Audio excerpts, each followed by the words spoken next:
Eğitim Bir Sen ve Memur Sen sendikamızın 6. dönem toplu sözleşme sürecinde ve daha önce dile getirdiği sözleşmeli öğretmenlerimizin kadroya geçirmesiyle ilgili çok büyük bir adım atıldı. Burada bütün sözleşmeden kadroya geçen bütün öğretmenlerimizi tebrik ediyoruz.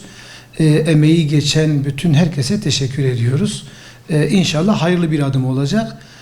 Kamuda sözleşmeli ve kadrolu ayrımının kalkması için inşallah en kısa sürede bütün sözleşmelerin kadroya geçirilmesi ve bir daha sözleşmeli, kadrolu gibi bir ayrımın olmamasını temenni ediyoruz.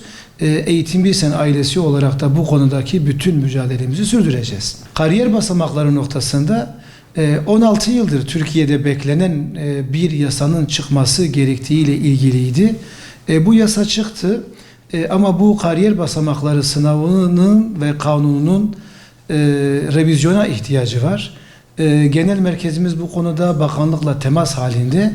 Ümit ediyoruz ki en kısa sürede bununla ilgili revizyonlar gerçekleşecek ve toplu sözleşme döneminde söylediğimiz gibi süreye bağlı olarak öğretmenlerimizin uzman ve baş öğretmen olması ile ilgili düzenleme gelecektir.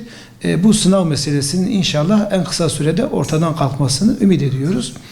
Yine 6. dönem toplu sözleşme döneminde 3600 ek gösterge ile ilgili çalışmalarımızın bakanlık nezdinde kabul görmesi Eğitim Bir Sen ailesini ve bütün memurlarımızı ayrıca memnun etmiştir. İnşallah Ocak ayı itibariyle bu yasa yürürlüğe girecek.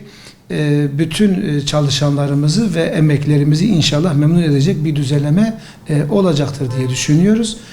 Bundan sonraki süreçte inşallah Memur Sen ve Eğitim Bir Sen ailesi vergi dilimi, ondan sonra sendikanın yasasının değişmesiyle ilgili çalışmalarının takipçisi olacaktır.